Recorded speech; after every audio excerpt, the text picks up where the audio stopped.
And mobility is a part of our existence. We always have a choice to make. And also, if we start to make our choices, the limitations can still be there, but we still can make choices, right? So it gives us the freedom. Mas nunca vai ser uma, como aqui diz, vai ser uma verdadeira... Não precisa. Nunca vai ser uma verdadeira liberdade porque, ok, precisamos de transportes, precisamos dos rendimentos, mas também vai depender muito do próprio país. Se o país tem problemas, muitos países não são desenvolvidos o suficiente para ter estes meios todos, ou guerras políticas, e por isso não é uma verdadeira liberdade. Não pode dizer que somos totalmente livres.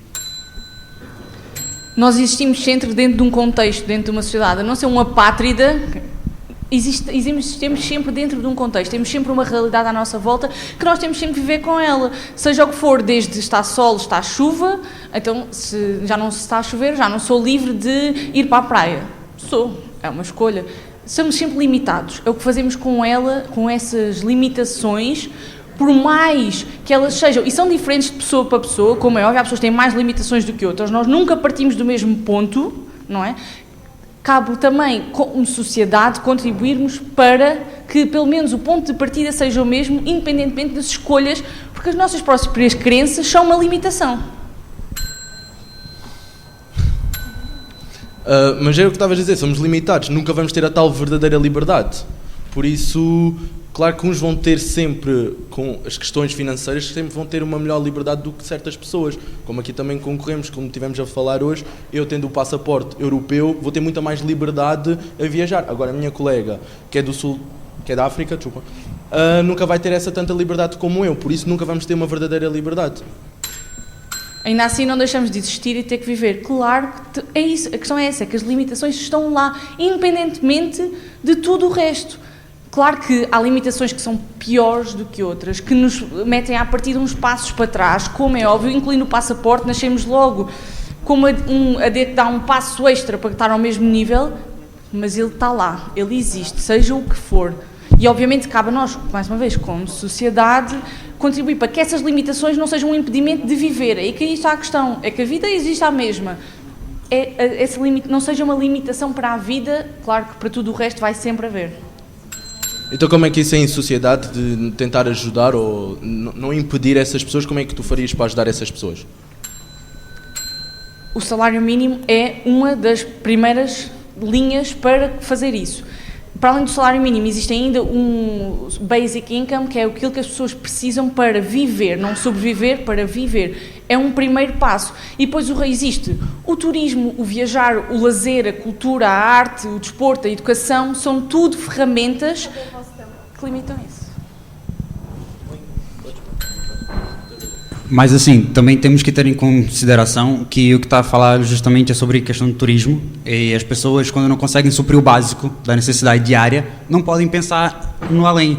As pessoas têm que estar com os pés assentes no chão para terem ideia justamente sobre sobrevivência do dia a dia. Não podem estar pensando numa mobilidade quanto passaporte. Passaporte sempre para ir para fora, nunca é para poder estar dentro do país. Não é só mobilidade daqui até a esquina.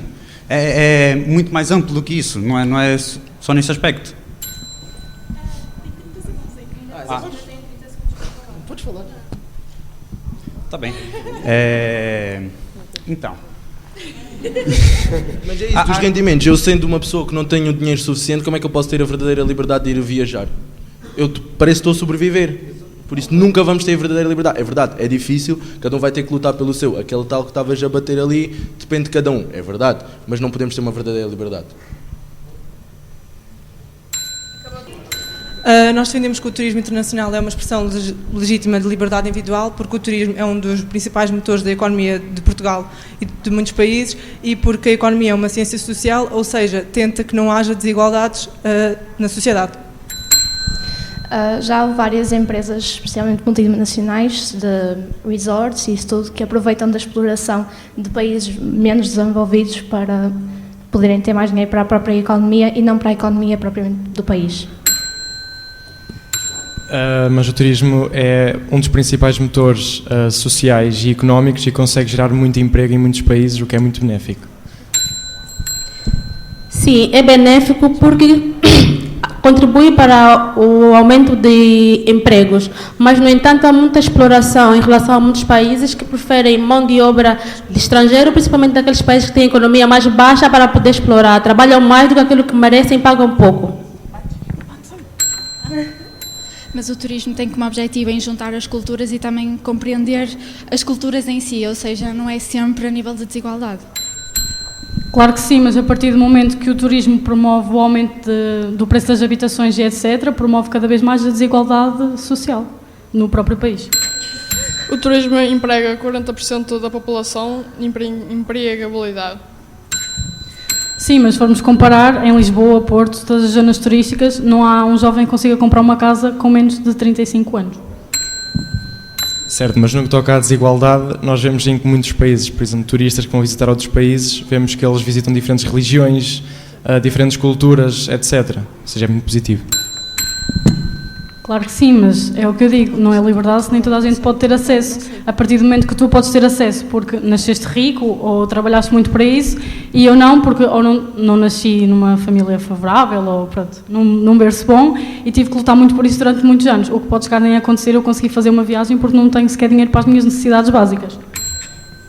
É importante aqui também referir que o turismo contribui 17% para o PIB nacional.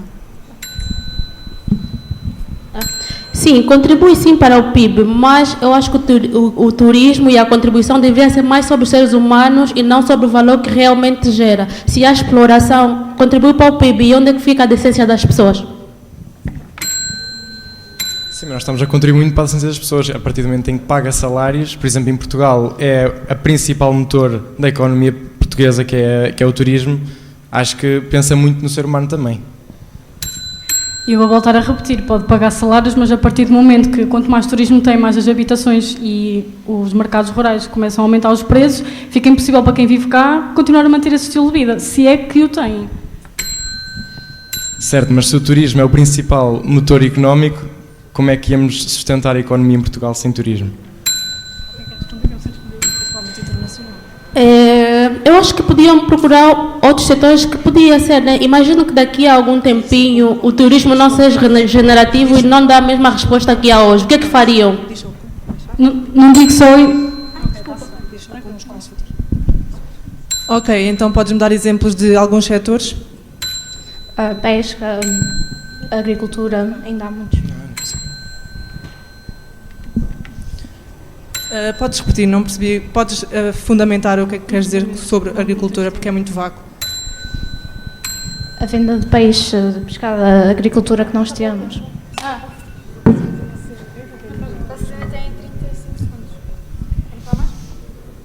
O que nós queremos defender é apenas que o turismo internacional é muito importante hoje em dia, porque, como já dissemos, emprega 40% da população portuguesa e, se calhar, a agricultura hoje em dia já não é tão valorizada e o turismo anda sempre a crescer, ano após ano, enquanto que, claro que vai sempre haver desigualdades globais, mas o turismo tem vindo a crescer, tem-se notado também no PIB e tem-se notado, por exemplo, católicos que vão visitar instituições mesmo não sendo do cristianismo. Por isso, nós defendemos que o turismo internacional é uma expressão legítima e individual.